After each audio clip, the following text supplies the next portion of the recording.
بسم اللہ الرحمن الرحیم۔ السلام علیکم ناظرین، کہا جاتا ہے کہ حضرت عبد المطلب کے لیے کعبے کے سائے میں ایک قالین بچھایا جاتا تھا۔ وہ اس پر بیٹھا کرتے تھے۔ ان کا احترام اس قدر تھا کہ کوئی اور اس قالین پر بیٹھتا نہیں تھا۔ چنانچہ ان کے بیٹے قریش کے سردار اس قالین کے چاروں طرف بیٹھتے تھے، لیکن رسول اللہ صلی اللہ علیہ وآلہ وسلم وہاں تشریف لاتے تو سیدھے اس قالین پر جا بیٹھتے۔ اس وقت آپ ایک تندرست لڑکے تھے۔ آپ کی عمر 9 سال کے قریب ہو چکی تھی۔ آپ کے چچا عبد المطلب کے ادب کی وجہ سے آپ کو اس قالین سے ہٹانا چاہتے تو عبد المطلب کہتے، میرے بیٹے کو چھوڑ دو، اللہ کی قسم یہ بہت شان والا ہے۔ پھر وہ آپ کو محبت سے اس فرش پر بٹھاتے، آپ کی کمر پر شفقت سے ہاتھ پھیرتے، آپ کی باتیں سن سن کر ہر درجہ خوش ہوتے رہتے۔ کبھی وہ دوسروں سے کہتے، میرے بیٹے کو یہیں بیٹھنے دو، اسے خود بھی احساس ہے کہ اس کی بڑی شان ہے اور میری آرزو ہے۔ یہ اتنا بلند رتبہ پائے جو کسی عرب کو اس سے پہلے حاصل نہ ہوا ہو اور نہ بعد میں کسی کو حاصل ہو سکے۔ ایک بار انہوں نے یہ الفاظ کہے، میرے بیٹے کو چھوڑ دو، اس کے مزاج میں طبعی طور پر بلندی ہے، اس کی شان نرالی ہوگی۔ ناظرین، آج کی ویڈیو ہم نبی کریم صلی اللہ علیہ وآلہ وسلم کی شان کے حوالے سے آپ کو چند واقعات پیش کرتے ہیں، کیونکہ حضور صلی اللہ علیہ وسلم کے دادا جان کے دل میں آپ کی کس قدر محبت تھی، ہم وہ آپ کو بتائیں گے۔ ناظرین کہتے ہیں کہ عمر کے آخری حصے میں حضرت عبد المطلب کی آنکھیں جواب دے گئی تھیں۔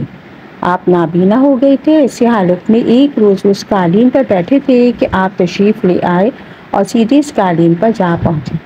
ایک شخص نے آپ کو قالین سے کھینچ لیا، اس پر آپ رونے لگے۔ آپ کے رونے کی آواز سن کر حضرت عبد المطلب بے چین ہوئے، بولے، میرا بیٹا کیوں رو رہا ہے؟ اس شخص نے بتایا، آپ کے قالین پر بیٹھنا چاہتا ہے، ہم نے اسے قالین سے اتار دیا ہے۔ یہ سن کر عبد المطلب نے کہا کہ میرے بیٹے کو قالین پر بیٹھنے دو، اس کے بعد کہ اس کو جو رتبہ ملے وہ کسی اور کو نہ ملے۔ اس کے بعد پھر کسی نے آپ کو اس قالین پر بیٹھنے سے نہیں روکا۔ ایک روز بنو مجلس کے کچھ لوگ حضرت عبد المطلب سے ملنے کے لیے آئے۔ ان کے پاس اس وقت آپ صلی اللہ علیہ وسلم بھی تشریف فرما تھے۔ بنو مجلس کے لوگوں نے آپ کو دیکھا۔ یہ لوگ قیافہ شناس تھے، یعنی آدمی کا چہرہ دیکھ کر اس کے مستقبل کے بارے میں اندازے کرتے تھے۔ انہوں نے حضرت عبد المطلب سے کہا، اس بچے کی حفاظت کریں، اس لیے کہ مقام ابراہیم پر جو حضرت ابراہیم علیہ السلام کے قدم کا نشان ہے، اس بچے کے پاؤں کا نشان بالکل اس نشان سے ملتا جلتا ہے۔ اس قدر مشابہت ہم نے کسی اور کے پاؤں کے نشان میں نہیں دیکھی۔ ہمارا خیال ہے یہ بچہ نرالی شان کا مالک ہوگا، اس لیے اس کی حفاظت کریں۔ ناظرین، یاد رہے کہ مقام ابراہیم خانہ کعبہ میں وہ پتھر ہے جس پر حضرت ابراہیم علیہ السلام کعبے کی تعمیر کے وقت کھڑے ہوئے تھے۔ معجزے کے طور پر اس پتھر پر حضرت ابراہیم کے پیروں کے نشان پڑ گئے تھے۔ لوگ اس پتھر کی زیارت کرتے ہیں، یہی مقام ابراہیم ہے۔ چونکہ آپ حضرت ابراہیم کی نسل سے ہیں، اس لیے ان کے پاؤں کی مشابہت آپ میں ہونا قدرتی بات تھی۔ ناظرین کہتے ہیں، ایک روز حضرت عبد المطلب حجر اسود کے پاس بیٹھے ہوئے تھے۔ ایسے میں ان کے پاس نجران کے عیسائی آ گئے۔ ان میں ایک پادری بھی تھا۔ اس پادری نے حضرت عبد المطلب سے کہا کہ ہماری کتابوں میں ایک ایسے نبی کی علامات ہیں جو اسماعیل علیہ السلام کی اولاد میں ہونا باقی ہے۔ یہ شہر اس کی جائے پیدائش ہوگا، اس کی یہ نشانیاں ہوں گی۔ اب یہ بات ہو رہی تھی کہ کوئی شخص آپ کو لے کر وہاں آ پہنچا۔ پادری کی نظر جو ہی آپ پر پڑی وہ چونک اٹھا۔ آپ کی آنکھوں، کمر اور پیروں کو دیکھ کر وہ چلا اٹھا، یہی وہ نبی ہیں، ان کے والد نہیں ہیں، ان کی پیدائش سے پہلے ان کے والد کا انتقال ہو چکا ہے، کتابوں میں لکھا ہے۔ یہ سن کر حضرت عبد المطلب بولے، یہ دراصل میرا پوتا ہے، اس کے باپ کا انتقال اس وقت ہو گیا تھا جب یہ پیدا بھی نہیں ہوا تھا۔ اس پر پادری بولا، ہاں یہ بات ہوئی نا، آپ اس کی پوری طرح حفاظت کریں۔ ناظرین، کہا جاتا ہے کہ حضرت عبد المطلب کی آپ سے محبت کا یہ عالم تھا کہ کھانا کھانے بیٹھتے تو کہتے، میرے بیٹے کو لے آؤ۔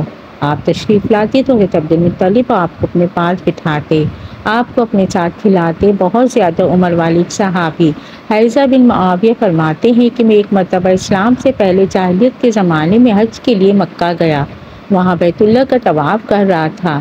میں نے ایک ایسے شخص کو دیکھا جو بوڑھا اور بہت لمبے قد کا تھا۔ وہ بیت اللہ کا طواف کر رہا تھا اور کہہ رہا تھا کہ اے میرے پروردگار، میری سواری محبت کی طرف پھیر دے۔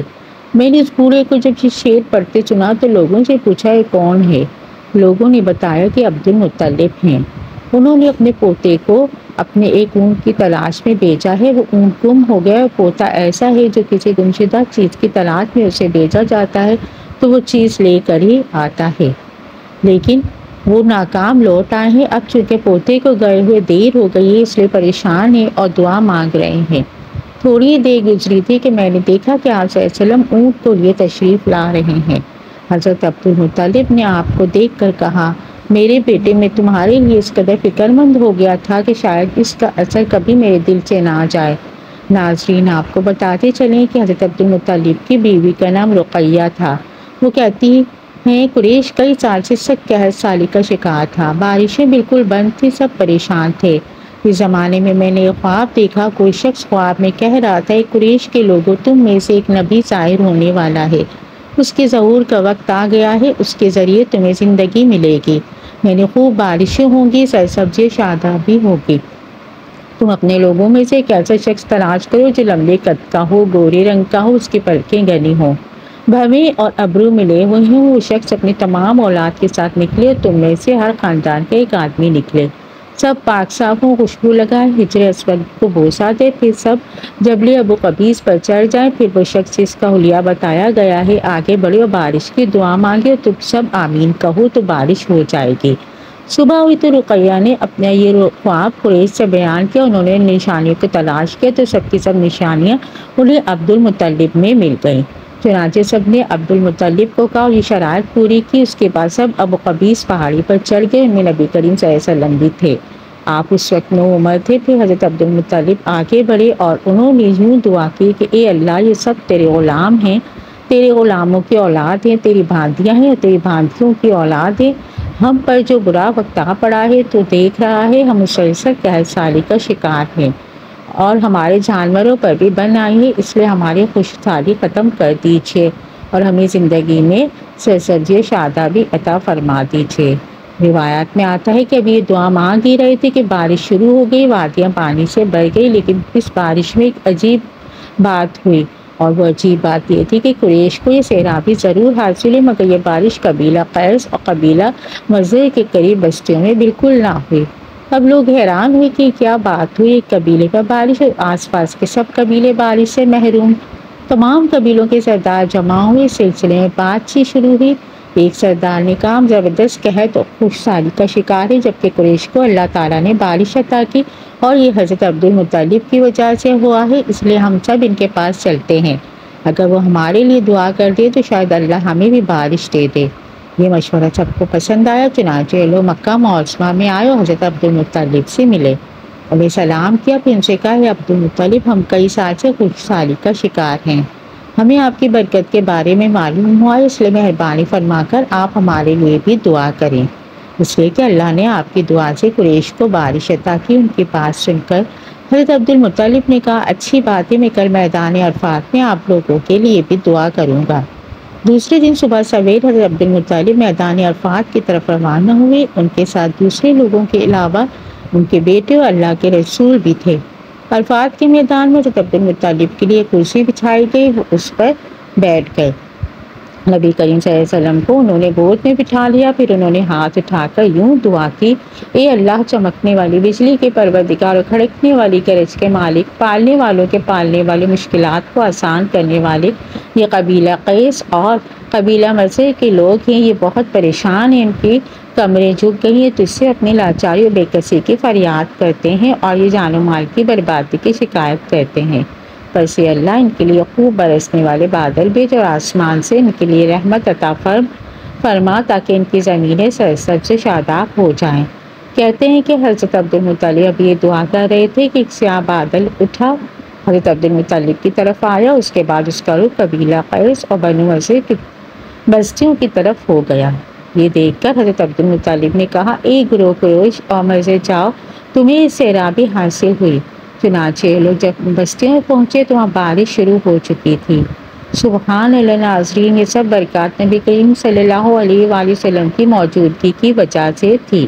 جس دعا میں اللہ کے محبوب، اللہ کے حبیب کی آمین شامل ہو، دعا قبول نہ ہو، یہ کیسے ہو سکتا ہے؟ دوسری اہم بات جو معلوم ہوئی وہ یہ کہ اسلام سے پہلے بھی قریش اور عرب کے لوگ اللہ تعالیٰ ہی سے اپنے مسائل کے لیے دعا مانگا کرتے تھے۔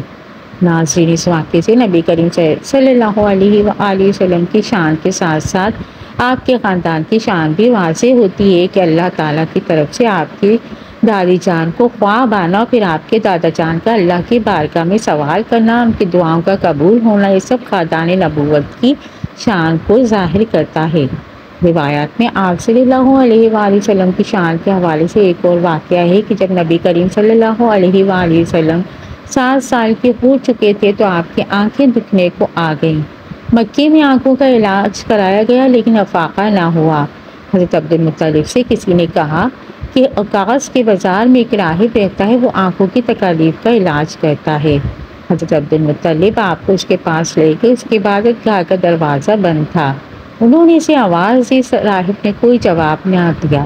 اچانک عبادت گاہ میں شدید زلزلہ آیا تو راہب ڈر گیا، اس کے کہ کہیں گئے اس کے اوپر نہ گر جائے۔ اب اس نے آپ کو دیکھا تو چونک اٹھا۔ اس نے کہا، یہ عبد المطلب لڑکا اس امت کا نبی ہے، اگر میں باہر نہ نکل آتا تو عبادت گاہ ضرور مجھ پر گر پڑتی۔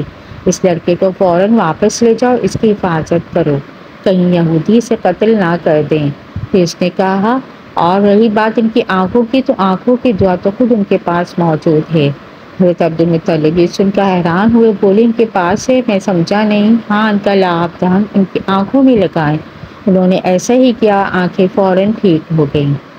حضرت علی رضی اللہ تعالیٰ عنہ سے روایت ہے کہ میں نے رسول خدا صلی اللہ علیہ وآلہ وسلم کو فرماتے سنا کہ میں جاہلیت کی رسوم برد و لہو اولاد کی طرف کبھی بھی متوجہ نہیں ہوا، سوائے 2 راتوں کے۔ ان 2 راتوں میں اللہ تعالیٰ نے مجھے بے خطا معصوم رکھا۔